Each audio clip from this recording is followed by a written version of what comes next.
আসসালামু আলাইকুম। আশা করি সবাই ভালো আছেন। পলিটেকনিক সিরিজের কেমিস্ট্রি এই কোর্সের আরো একটি অনলাইন ক্লাসে আপনাদেরকে স্বাগতম।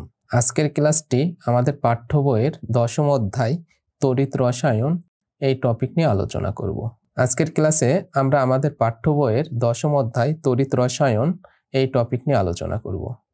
আপনারা যারা আমাদের এই কোর্সের পূর্বের ক্লাসগুলো দেখেননি তাদেরকে দেখে আসার জন্য অনুরোধ করছি। সো শুরুতে আমরা দেখে আসব যে আজকের ক্লাসে আমরা কোন কোন টপিক নিয়ে আলোচনা করব। শুরুতে আমরা তড়িৎ বিশ্লেষণ এবং তড়িৎদ্বার নিয়ে আলোচনা করব। দেন আমরা তড়িৎ বিশ্লেষণ প্রক্রিয়ার কৌশল সম্পর্কে জানব। দেন আমরা ফ্যারাডের তড়িৎ বিশ্লেষণ সূত্র নিয়ে আলোচনা করব। দেন আমরা ইলেকট্রোপ্লেটিং নিয়ে আলোচনা করব।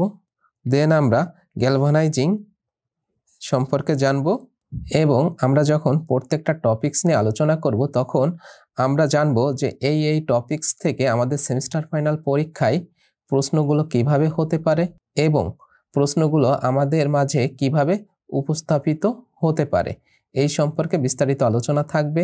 দেন আমরা আরও জানতে পারবো যে এই অধ্যায় থেকে যে সকল প্রশ্ন আমাদের সেমিস্টার ফাইনাল পরীক্ষার জন্য খুবই গুরুত্বপূর্ণ ওই সকল প্রশ্ন। সো দেরি না করে চলুন আমরা শুরু করি। শুরুতে আমরা তড়িৎ বিশ্লেষণ এবং তড়িৎদ্বার নিয়ে আলোচনা করব। শুরুতে আসি তড়িৎ বিশ্লেষ্য কাকে বলে। তড়িৎ বিশ্লেষ্য হচ্ছে কিছু পদার্থ, অর্থাৎ যে সকল পদার্থের মধ্য দিয়ে স্বাভাবিক অবস্থায় বিদ্যুৎ প্রবাহিত হয় না কিন্তু বিগলিত বা দ্রবীভূত অবস্থায় ওই সকল পদার্থের মধ্য দিয়ে সহজে বিদ্যুৎ প্রবাহিত হতে পারে তাকে তড়িৎ বিশ্লেষ্য পদার্থ বলে। আমরা তড়িৎ বিশ্লেষ্য পদার্থের সংজ্ঞা এভাবে দিতে পারি যে স্বাভাবিক অবস্থায় যে সকল পদার্থের মধ্য দিয়ে বিদ্যুৎ প্রবাহিত হয় না কিন্তু বিগলিত বা দ্রবীভূত অবস্থায় ওই সকল পদার্থের মধ্য দিয়ে বিদ্যুৎ প্রবাহিত হয় সেই সকল পদার্থকে তড়িৎ বিশ্লেষ্য পদার্থ বলে। যেমন সোডিয়াম ক্লোরাইড বা খাবার লবণ।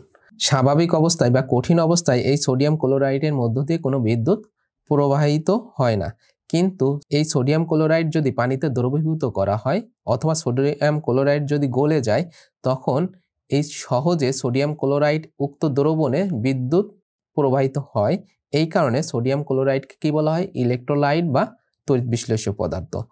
আবার সালফিউরিক অ্যাসিড H2SO4 এই সালফিউরিক অ্যাসিড এই অ্যাসিডের মধ্য দিয়ে সহজে বিদ্যুৎ প্রবাহিত হয় না স্বাভাবিক অবস্থায়। এই স্বাভাবিক অবস্থায় এই সালফিউরিক অ্যাসিডের মধ্য দিয়ে বিদ্যুৎ প্রবাহিত হয় না কিন্তু এই সালফিউরিক অ্যাসিডকে যখন পানির মধ্যে ঢেলে দেওয়া হয় অর্থাৎ সালফিউরিক অ্যাসিডের দ্রবণ তৈরি করা হয় কিন্তু এই সালফিউরিক অ্যাসিডকে যখন পানির মধ্যে দ্রবণ তৈরি করা হয় তখন সহজে উক্ত দ্রবণের মধ্য দিয়ে বিদ্যুৎ প্রবাহিত হয়। এই কারণে সালফিউরিক অ্যাসিডটাও আমাদের তড়িৎ বিশ্লেষ্য বা ইলেকট্রোলাইট পদার্থ। দেন আমরা এখন তড়িৎ বিশ্লেষণ সম্পর্কে জানবো। তড়িৎ বিশ্লেষণ কি? তড়িৎ বিশ্লেষণ হচ্ছে বিগলিত বা দ্রবীভূত অবস্থায় ইলেকট্রোলাইট বা তড়িৎ বিশ্লেষ্য পদার্থের মধ্য দিয়ে বিদ্যুৎ প্রবাহিত হওয়ার সময় ওই সকল পদার্থের রাসায়নিক পরিবর্তনকে বলা হয় তড়িৎ বিশ্লেষণ।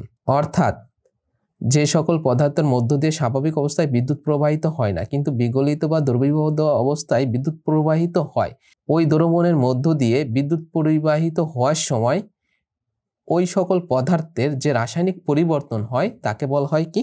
তড়িৎ বিশ্লেষণ। যেমন সোডিয়াম ক্লোরাইডের দ্রবণ অথবা সালফিউরিক অ্যাসিডের দ্রবণ।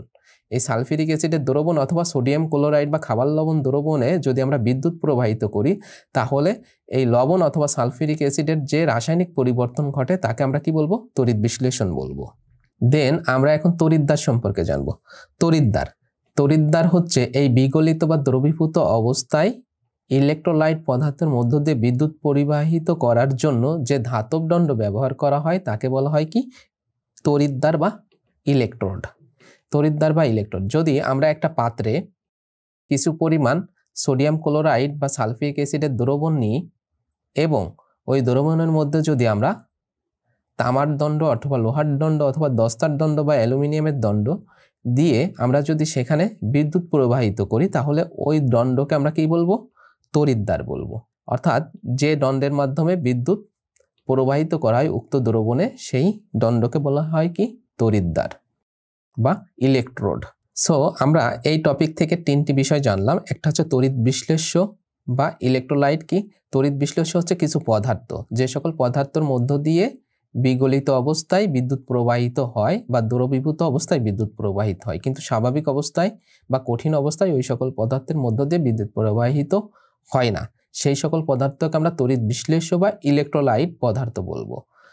এবং উক্ত পদার্থ যখন দ্রবীভূত অবস্থায় থাকবে তার মধ্য দিয়ে যদি আমরা বিদ্যুৎ প্রবাহিত করি তাহলে ওই সকল পদার্থের রাসায়নিক পরিবর্তন যখন হবে তখন আমরা তাকে কি বলবো?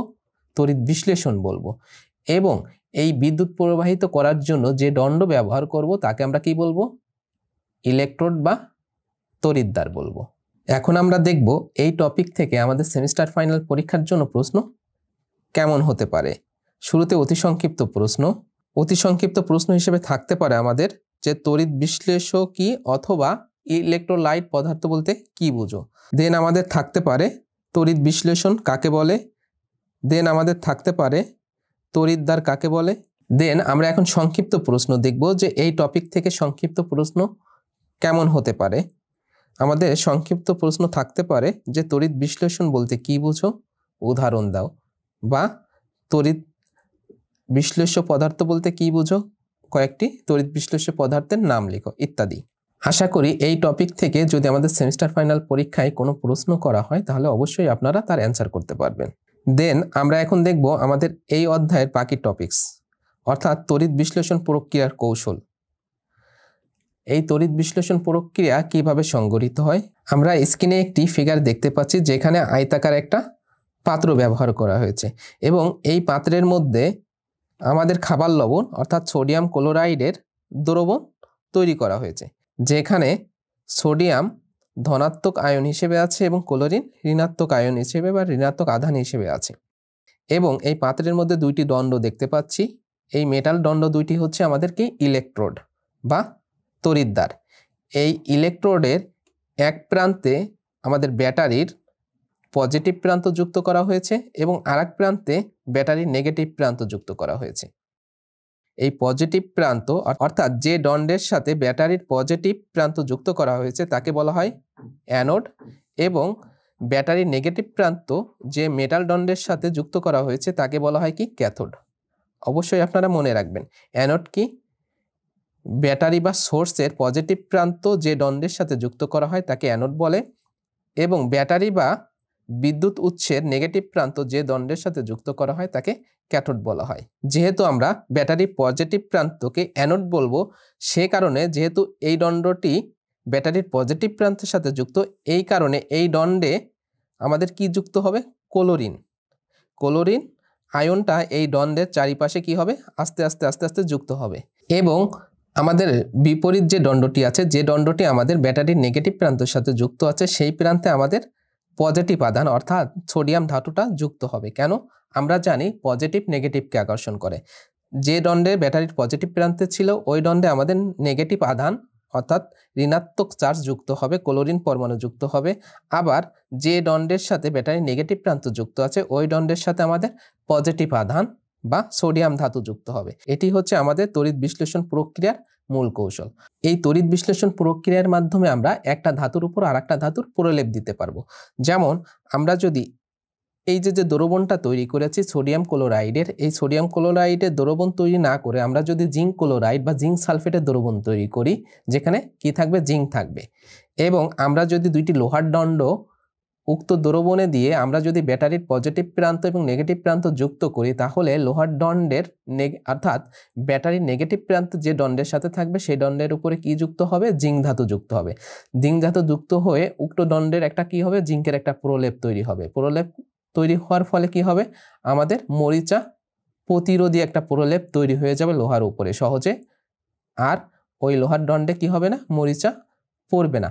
এই অনুরূপভাবে আমরা কপারের অথবা অ্যালুমিনিয়ামের প্রলেপ দিতে পারি বিভিন্ন মেটালের উপর, অর্থাৎ যে সকল মেটাল বা যে সকল ধাতু সহজে মরিচা ধরে সেই সকল ধাতুর উপর আমরা সহজে অন্য আরেকটি ধাতু যে ধাতুতে সহজে মরিচা ধরে না ওই ধাতুর একটা প্রলেপ দিতে পারি। আমরা এই ইলেকট্রোপ্লেটিং নিয়ে বিস্তারিত আলোচনা করব সামনে।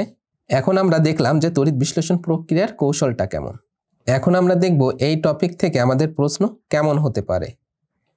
অতি সংক্ষিপ্ত হিসেবে প্রশ্ন আমাদের থাকতে পারে যে অ্যানোড এবং ক্যাথোড কাকে বলে অথবা অ্যানায়ন এবং ক্যাটায়ন কি। এই অ্যানোড এবং ক্যাথোড এটার আরেকটা নাম হচ্ছে কি অ্যানায়ন এবং ক্যাটায়ন। এখন আমরা আমাদের এই অধ্যায়ের পরবর্তী গুরুত্বপূর্ণ টপিক ফ্যারাডের তড়িৎ বিশ্লেষণ সূত্র নিয়ে আলোচনা করব। শুরুতে আমরা জানব ফ্যারাডে বা ফ্যারাড বলতে আমরা কি বুঝি। ফ্যারাড বা ফ্যারাডে হচ্ছে কোনো পদার্থের এক রাসায়নিক তুল্যাঙ্ক পরিমাণ কোনো তড়িৎদ্বারে সঞ্চিত করতে যে পরিমাণ বিদ্যুতের প্রয়োজন হয় ওই পরিমাণ বিদ্যুৎকে এক ফ্যারাডে বলে। এক ফ্যারাডে সমান সমান 96,500 কুলম্ব চার্জ। আমরা জানি চার্জের একক কি কুলম্ব, তাহলে এই চার্জের পরিমাণ কত? 96,500 কুলম্ব। এখন ফ্যারাড বলতে আমরা কি বুঝি? ফ্যারাড হচ্ছে কোনো পদার্থের এক রাসায়নিক তুল্যাঙ্ক অথবা তার তুল্যভর পরিমাণ। আমরা যদি এভাবে বলি যে কোনো পদার্থের তার তুল্যভর পরিমাণ কোনো তড়িৎদ্বারে সঞ্চিত করতে যে পরিমাণ বিদ্যুতের প্রয়োজন হয় তাকে বলা হয় এক ফ্যারাডে। যেমন হাইড্রোজেনের তুল্যভর কত? 1। আবার সোডিয়ামের তুল্যভর কত? 23.5। অক্সিজেনের তুল্যভর কত? 8। এভাবে যেমন ক্লোরিনের তুল্যভর কত? 35.5। অর্থাৎ কোনো মৌলিক পদার্থের তুল্যভর হচ্ছে তার পারমাণবিক ভর ভাগ হচ্ছে তার যোজনী। যেখানে তুল্যভরকে ই দ্বারা প্রকাশ করা হয়। ই সমান সমান আমরা বলেছিলাম যে কোনো পদার্থের অর্থাৎ মৌলিক পদার্থের পারমাণবিক ভর ভাগ হচ্ছে তার যোজনী। এটি হচ্ছে তার তুল্যভর। যেমন অক্সিজেনের কথা যদি আমরা ধরি, অক্সিজেনের পারমাণবিক ভর কত? অক্সিজেনের পারমাণবিক ভর হচ্ছে 16 এবং তার যোজনী কত? 2। তাহলে অক্সিজেনের তুল্যভর কত হয়? 8 হয়। যেমন হাইড্রোজেনের পারমাণবিক ভর কত? 1 এবং যোজনী কত? 1। এই কারণে হাইড্রোজেনের তুল্যভর কত? 1। এভাবে আমরা যে কোনো মৌলিক পদার্থের তুল্যভর বের করতে পারবো। তুল্যভর সমান সমান হচ্ছে ওই মৌলিক পদার্থের পারমাণবিক ভর ভাগ হচ্ছে ওই মৌলিক পদার্থের যোজনী। এখন যৌগিক পদার্থের তুল্যভর কেমন হতে পারে? যেমন সালফিউরিক অ্যাসিড H2SO4। আমরা যদি সালফিউরিক অ্যাসিডকে ভেঙে ফেলি তাহলে হাইড্রোজেন আয়ন পাবো প্লাস আমরা SO4 সালফেটের আয়ন পাবো। এখন আমরা আলাদা আলাদাভাবে হাইড্রোজেনের তুল্যভর এবং সালফেটের তুল্যভর যদি আমরা যোগ করি তাহলে সালফিউরিক অ্যাসিডের তুল্যভর হয়ে যাবে। যেমন হাইড্রোজেনের তুল্যভর 1 এবং সালফেটের তুল্যভর কিভাবে আমরা বের করব? এই সালফেটের একটা আণবিক ভর পাবো এবং তার যোজনী কত আমরা জানি, যেহেতু সালফেট দ্বিযোজী যৌগমূলক, এখানে 2 দ্বারা ভাগ করব। তাহলে আমরা এখান থেকে সালফিউরিক অ্যাসিডের কি পাবো? তুল্যভর পাবো। আবার সোডিয়াম কার্বনেটের কথা যদি চিন্তা করি, সোডিয়াম কার্বনেটের তুল্যভর আমরা কিভাবে বের করব? সোডিয়ামের তুল্যভর প্লাস কার্বনেটের তুল্যভর। এই সোডিয়াম কার্বনেটকে যদি আমরা বিভাজিত করি তাহলে সোডিয়াম পাবো প্লাস কার্বনেট নামক যৌগমূলক পাবো। এই সোডিয়ামের তুল্যভর আমরা জানি 23 এবং কার্বনেটের তুল্যভর আমরা কিভাবে বের করব? কার্বনেটের আণবিক ভর ভাগ হচ্ছে তার যোজনী। যেহেতু আমরা জানি কার্বনেট হচ্ছে দ্বিযোজী যৌগমূলক, এই কারণে তার আণবিক ভরকে 2 দ্বারা ভাগ করব। এই দুইটা তুল্যভর যোগ করলে যে তুল্যভর পাবো সেটি হচ্ছে আমাদের সোডিয়াম কার্বনেটের তুল্যভর। অর্থাৎ আমরা যৌগিক পদার্থের তুল্যভর এভাবে বের করব। এখন আমরা আলোচনা করব ফ্যারাডের প্রথম সূত্র নিয়ে। ফ্যারাডের প্রথম সূত্র হচ্ছে তড়িৎ বিশ্লেষণের সময় কোনো তড়িৎদ্বারে সঞ্চিত বা দ্রবীভূত পদার্থের পরিমাণ প্রবাহিত বিদ্যুতের সমানুপাতিক। অর্থাৎ কোনো তড়িৎ বিশ্লেষ্য বা ইলেকট্রোলাইট পদার্থের মধ্য দিয়ে বিদ্যুৎ প্রবাহিত করার সময় যে কোনো তড়িৎদ্বারে সঞ্চিত বা গৃহীত পদার্থের পরিমাণ ওই দ্রবণের মধ্য দিয়ে প্রবাহিত বিদ্যুতের সমানুপাতিক। এটি হচ্ছে আমাদের ফ্যারাডের প্রথম সূত্র। এখন আমরা ফ্যারাডের প্রথম সূত্রের ব্যাখ্যা দিব। ফ্যারাডের প্রথম সূত্রের ব্যাখ্যা আমরা এভাবে দিতে পারি, যদি কিউ কুলম্ব পরিমাণ বিদ্যুৎ প্রবাহিত হওয়ার ফলে কোনো তড়িৎদ্বারে কোনো পদার্থের ডব্লিউ গ্রাম ভর সঞ্চিত হয় তাহলে ফ্যারাডের প্রথম সূত্র অনুসারে আমরা এভাবে লিখতে পারি যে ডব্লিউ সমানুপাতিক কিউ, বা আমরা লিখতে পারবো ডব্লিউ সমান সমান জেড কিউ। এখানে জেড হচ্ছে কি সমানুপাতিক ধ্রুবক, বা জেডকে আরেকটি নামে ডাকা হয়, সেটি হচ্ছে তড়িৎ রাসায়নিক তুল্যাঙ্ক। এই তড়িৎ রাসায়নিক তুল্যাঙ্ক জেড ইজ ইকুয়াল টু আমরা পাই ডব্লিউ বাই কিউ।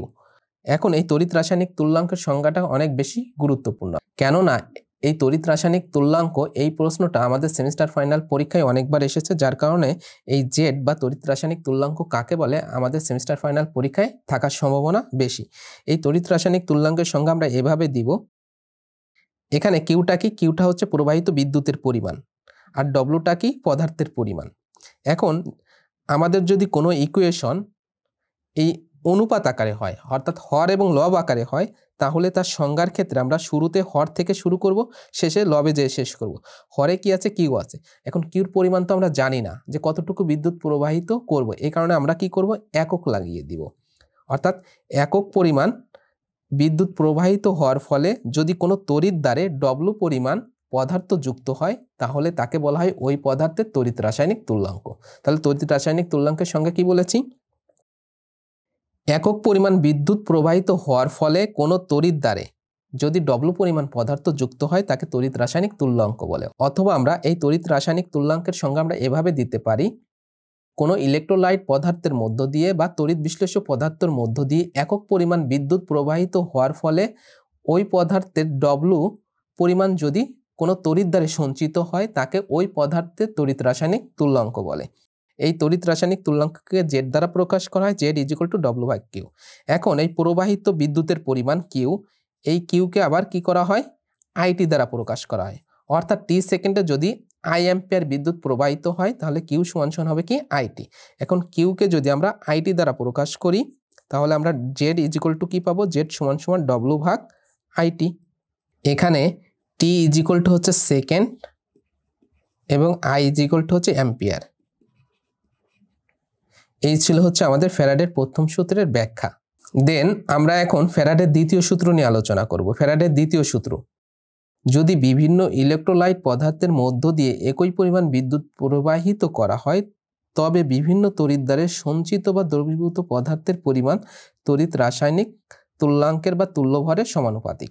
এখন আমরা এই তড়িৎ রাসায়নিক তুল্যাঙ্ক বা তড়িৎ রাসায়নিক তুল্যভরের সমানুপাতিক এই কথাটা লিখতে পারি যে তুল্যাঙ্ক অথবা তুল্যভরের সমানুপাতিক। এখন এই ফ্যারাডের দ্বিতীয় সূত্রের ব্যাখ্যা আমরা এভাবে দিতে পারি, কোনো ইলেকট্রোলাইট বা তড়িৎ বিশ্লেষ্য পদার্থের মধ্য দিয়ে যদি বিদ্যুৎ প্রবাহিত হওয়ার পরিমাণ একক হয়, অর্থাৎ 1 কুলম্ব চার্জ পরিমাণ বিদ্যুৎ প্রবাহিত করা হয়, তাহলে বিভিন্ন তড়িৎ দ্বারে সঞ্চিত বা দ্রবীভূত পদার্থের পরিমাণ ওই পদার্থের তুল্যভরের সমানুপাতিক। এখন এই ফ্যারাডের দ্বিতীয় সূত্রের ব্যাখ্যা আমরা এভাবে দিব, যদি কিউ কুলম্ব পরিমাণ বিদ্যুৎ প্রবাহিত হওয়ার ফলে, অর্থাৎ আমাদের যে বিদ্যুৎ প্রবাহিত করব এই কিউর পরিমাণটা কি থাকবে, আমাদের কনস্ট্যান্ট। অর্থাৎ প্রত্যেকটা তড়িৎ দ্বারে বা বিভিন্ন ইলেকট্রোলাইট পদার্থের মধ্য দিয়ে একই পরিমাণ বিদ্যুৎ প্রবাহিত করব, তাহলে আমাদের এই কিউটা কনস্ট্যান্ট। এবং বিভিন্ন তড়িৎ দ্বারে যদি ডব্লু পরিমাণ পদার্থ সঞ্চিত হওয়ার ফলে তার তুল্যভর, অর্থাৎ ওই সকল পদার্থের তুল্যভর যদি কি হয়, ই হয়, তুল্যভর ইজিক্যাল টু যদি ই হয়, তাহলে আমাদের ফ্যারাডের দ্বিতীয় সূত্র অনুসারে আমরা এটা লিখতে পারবো যে ডব্লু সমানুপাতিক ই, বা ডব্লু সমান সমান জেড ই, বা আমরা এখান থেকে ডব্লু ভাগ ই ইজিক্যাল টু জেড একটা সমীকরণ পাবো। এবং দ্বিতীয় আর একটা পদার্থের জন্য আমরা এমন সমীকরণ পাবো যে ডব্লু টু ভাগ ই টু সমান সমান জেড। যেহেতু আমাদের সূত্রে বলা আছে যে বিভিন্ন ইলেকট্রোলাইট পদার্থের মধ্য দিয়ে, অর্থাৎ বিভিন্ন তড়িৎ বিশ্লেষ্য পদার্থের মধ্যে দিয়ে যদি আমাদের পদার্থটা ভিন্ন হয়, আরেকটি হয়, তখন আমরা কি লিখব, ডব্লু থ্রি ভাগ E three is equal to Z. এভাবে আমাদের চলতে থাকবে। এই যেহেতু এটা ইজিক্যাল টু কনস্ট্যান্ট, অর্থাৎ ডব্লু ওয়ান ভাগ ই ওয়ান সমান সমান জেড, আবার ডব্লু টু ভাগ ই টু সমান সমান জেড, এই কারণে আমরা লিখতে পারি যে ডব্লু ওয়ান ভাগ ই ওয়ান সমান সমান ডব্লু টু ভাগ ই টু সমান সমান ডব্লু থ্রি ভাগ ই থ্রি। এভাবে আমাদের এন সংখ্যক পর্যন্ত চলতে থাকবে। এটি হচ্ছে আমাদের ফ্যারাডের দ্বিতীয় সূত্রের ব্যাখ্যা। এখন আমরা দেখব আমাদের এই টপিক থেকে আমাদের সেমিস্টার ফাইনাল পরীক্ষার জন্য প্রশ্ন কেমন হতে পারে। শুরুতে অতি সংক্ষিপ্ত প্রশ্ন। অতি সংক্ষিপ্ত প্রশ্ন হিসেবে আমাদের জন্য থাকতে পারে যে ফ্যারাডে কাকে বলে, যা আমরা শুরুতে আলোচনা করেছি। ফ্যারাডে কি বলেছিলাম যে কোনো পদার্থের তুল্যভর পরিমাণ কোনো তড়িৎ দ্বারে সঞ্চিত করতে যে পরিমাণ বিদ্যুৎ প্রবাহিত করা প্রয়োজন ওই পরিমাণ বিদ্যুৎকে বলা হয় 1 ফ্যারাডে। আর 1 ফ্যারাডে ইজিক্যাল টু হচ্ছে 96,500 কুলম্ব। দেন আমাদের প্রশ্ন থাকতে পারে যে 1 ফ্যারাডে সমান সমান কত কুলম্ব। দেন আমাদের প্রশ্ন থাকতে পারে যে তড়িৎ রাসায়নিক তুল্যাঙ্ক কাকে বলে। দেন সংক্ষিপ্ত প্রশ্ন হিসেবে আমাদের থাকতে পারে ফ্যারাডের প্রথম সূত্রটি ব্যাখ্যা করো। আমাদের এই প্রশ্নটা অনেক গুরুত্বপূর্ণ, কেননা এই প্রশ্নটা আমাদের সেমিস্টার ফাইনাল পরীক্ষায় অনেক বছর সালে এসেছে এবং আমাদের থাকতে পারে যে ফ্যারাডের দ্বিতীয় সূত্রটি ব্যাখ্যা করো। এই প্রশ্নটা আমাদের জন্য অনেক গুরুত্বপূর্ণ। সো এখান থেকে অতি সংক্ষিপ্ত প্রশ্ন হিসেবে গুরুত্বপূর্ণ হচ্ছে ফ্যারাডে কাকে বলে অথবা ফ্যারাডের মান কত, অর্থাৎ এক ফ্যারাডে সমান সমান কত কুলম্ব। এবং রচনামূলক প্রশ্ন হিসেবে আমাদের আসার সম্ভাবনা আছে যে ফ্যারাডের তড়িৎ বিশ্লেষণের সূত্রগুলো আলোচনা করো। রচনামূলক প্রশ্নের জন্য আমাদের এই প্রশ্নটাও অনেক গুরুত্বপূর্ণ। আশা করি এই টপিক থেকে আমাদের সেমিস্টার ফাইনাল পরীক্ষায় যদি কোনো প্রশ্ন এসে থাকে তাহলে অবশ্যই আপনারা তার অ্যান্সার করতে পারবেন। এখন আমরা আমাদের এই অধ্যায়ের পরবর্তী টপিক ইলেকট্রোপ্লেটিং নিয়ে আলোচনা করব। আমরা শুরুতে তড়িৎ বিশ্লেষণ নিয়ে আলোচনা করার সময় ইলেকট্রোপ্লেটিং এই শব্দটা উচ্চারণ করেছিলাম, অর্থাৎ তড়িৎ বিশ্লেষণের মাধ্যমে আমরা এই ইলেকট্রোপ্লেটিংটা করতে পারি। ইলেকট্রোপ্লেটিং কি? তড়িৎ বিশ্লেষণের মাধ্যমে একটা ধাতুর উপর আর একটা ধাতুর প্রলেপ দেওয়াকে বলা হয় কি? ইলেকট্রোপ্লেটিং। এটার এক্সাম্পল হিসেবে আমরা একটা পাত্র নিই। এই পাত্রের মধ্যে যদি আমরা জিঙ্ক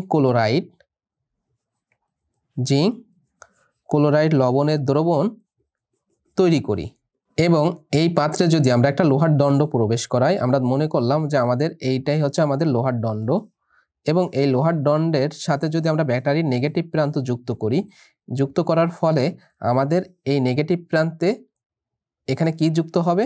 জিঙ্ক ধাতু যুক্ত হবে। তাহলে লোহার পাত্রে একটা জিঙ্কের একটা প্রলেপ তৈরি হবে। এই যে আমরা লোহার দণ্ডের উপর জিঙ্কের প্রলেপ দিচ্ছি, কার মাধ্যমে? তড়িৎ বিশ্লেষণের মাধ্যমে। এই কারণে এই পদ্ধতিটিকে আমরা কি বলবো? ইলেকট্রোপ্লেটিং বলবো। অর্থাৎ একটা ধাতুর উপর আর একটা ধাতুর যদি প্রলেপ দেওয়া হয় এবং সেটা যদি বিদ্যুতের মাধ্যমে হয় তাহলে তাকে আমরা কি বলবো? ইলেকট্রোপ্লেটিং বলবো। আশা করি আমরা ইলেকট্রোপ্লেটিংটা বুঝতে পেরেছি। ইলেকট্রোপ্লেটিং হচ্ছে একটা ধাতুর উপর আর একটা ধাতুর প্রলেপ, অবশ্যই এই প্রলেপটা দিতে হবে তড়িৎ বিশ্লেষণের মাধ্যমে, তাহলে তাকে আমরা কি বলবো? ইলেকট্রোপ্লেটিং বলবো। দেন এখন আমরা আমাদের পরবর্তী টপিক গ্যালভানাইজিং নিয়ে আলোচনা করব। গ্যালভানাইজিং কি? গ্যালভানাইজিং হচ্ছে লোহার তৈরি যে কোনো যন্ত্রপাতির উপর যদি দস্তার প্রলেপ দেওয়া হয় তাকে বলা হয় কি? গ্যালভানাইজিং। এই গ্যালভানাইজিং এর জন্য আমাদের পদ্ধতি হিসেবে আমরা ইলেকট্রোপ্লেটিং এই পদ্ধতি অ্যাপ্লাই করতে পারি অথবা ম্যানুয়ালে আমরা কি করতে পারি? দস্তার প্রলেপ দিতে পারি। এই গ্যালভানাইজিং বা দস্তার প্রলেপ আমরা ম্যানুয়ালেও দিতে পারি। যেমন বড় ধরনের একটা পাত্র নিয়ে আমরা এই পাত্রের মধ্যে যদি ক্ষুদ্র ক্ষুদ্র অর্থাৎ যে সকল নাট বোল্ট অনেক ছোট ছোট হয়, এই সকল নাট বোল্ট যদি আমরা ওই পাত্রে দিয়ে এই পাত্রটাকে উত্তপ্ত করা হয় এবং ওই পাত্রটাকে যদি ঘূর্ণায়মান করা হয়, অর্থাৎ ওই পাত্রটা কি থাকবে? ঘুরতে থাকবে। যেমন বাসাবাড়ি তৈরির সময় যেমন ইট, কোয়া, বালি এবং সিমেন্ট যেভাবে মিশ্রিত করা হয়, ওরকমের একটা পাত্র নিয়ে যদি তার মধ্যে নাট বোল্ট দিয়েও তাকে এভাবে ঘূর্ণায়মান করা হয়, ঘোরানো হয় এবং ওই পাত্রের মধ্যে যদি জিঙ্কের গুঁড়া অর্থাৎ বা জিঙ্ক পাউডার যদি ছিটিয়ে দেওয়া হয় তাহলে আস্তে আস্তে জিঙ্ক পাউডারগুলো কি হবে? গলে উক্ত নাট বোল্টের একটা প্রলেপ তৈরি হবে। এই যে জিঙ্কের একটা প্রলেপ তৈরি হচ্ছে তাকে আমরা কি বলবো? গ্যালভানাইজিং বলবো। আশা করি আপনারা গ্যালভানাইজিংটা বুঝতে পেরেছেন। দেন আমরা এখন দেখব এই টপিক থেকে আমাদের সেমিস্টার ফাইনাল পরীক্ষার জন্য প্রশ্ন কেমন হতে পারে। অতি সংক্ষিপ্ত প্রশ্ন হিসেবে আমাদের থাকতে পারে যে ইলেকট্রোপ্লেটিং কাকে বলে। দেন আমাদের প্রশ্ন থাকতে পারে গ্যালভানাইজিং কাকে বলে। দেন সংক্ষিপ্ত প্রশ্ন হিসেবে সেমিস্টার ফাইনাল পরীক্ষায় আসার সম্ভাবনা আছে যে ইলেকট্রোপ্লেটিং বলতে কি বুঝো, অথবা গ্যালভানাইজিং বলতে কি বুঝো, অথবা ইলেকট্রোপ্লেটিং বা গ্যালভানাইজিং এর গুরুত্ব আলোচনা করো বা ইলেকট্রোপ্লেটিং বা গ্যালভানাইজিং এর সুবিধা আলোচনা করো। আমাদের এই প্রশ্নটাও অনেক ইম্পর্টেন্ট। যদি বলা হয় ইলেকট্রোপ্লেটিং বা গ্যালভানাইজিং এর সুবিধা কি বা গুরুত্ব কি, যেহেতু লোহার তৈরি যন্ত্রপাতি সহজে মরিচা ধরে, এই মরিচা প্রতিরোধ করার জন্য কি করা হয়? আমাদের ইলেকট্রোপ্লেটিং বা গ্যালভানাইজিং করা হয়, যার ফলে সহজে মরিচা ধরে না এবং দীর্ঘদিন পর্যন্ত কি থাকে? উক্ত লোহার যন্ত্রপাতিগুলো দীর্ঘদিন যাবৎ পর্যন্ত ভালো থাকে। দেন আমাদের অর্থের অপচয় কম হয় এবং আমাদের রক্ষণাবেক্ষণ খরচও কম হয়। আমরা বাসা বাড়িতে যে লোহার গ্রিলগুলো ব্যবহার করি সেগুলো আমাদের লোহার তৈরি বা আয়রনের তৈরি, যার ফলে এই লোহার গ্রিলগুলো সহজে মরিচা ধরে। এই মরিচা প্রতিরোধ করার জন্য আমরা কি করি? প্রতি বছরে আমরা কি করি? লোহার গ্রিলগুলো রং করি। এই রং করার কারণে এই লোহার গ্রিলে সহজে মরিচা ধরতে পারে না। এই যে প্রতি বছর আমরা রং করি, এক্সট্রা একটা খরচ হয়। এই লোহার গ্রিলগুলো যদি আমরা গ্যালভানাইজিং করি তাহলে আমাদের প্রতি বছর রং করার কোনো প্রয়োজন হবে না, যার ফলে আমাদের অর্থনৈতিকভাবে একটা সাশ্রয় হবে। এই কারণটা আমরা সুবিধা বা গুরুত্ব হিসেবে লিখতে পারি। এই ছিল হচ্ছে আমাদের এই অধ্যায়ের উপর প্রয়োজনীয় আলোচনা। আমরা আগামী ক্লাসে আমাদের এই কোর্সের নতুন কোনো অধ্যায় নিয়ে আপনাদের মাঝে আবার উপস্থিত হব। সেই প্রত্যাশায় আজকের ক্লাস এখানেই শেষ করছি। আল্লাহ হাফেজ, সবাইকে ধন্যবাদ। আসসালামু আলাইকুম।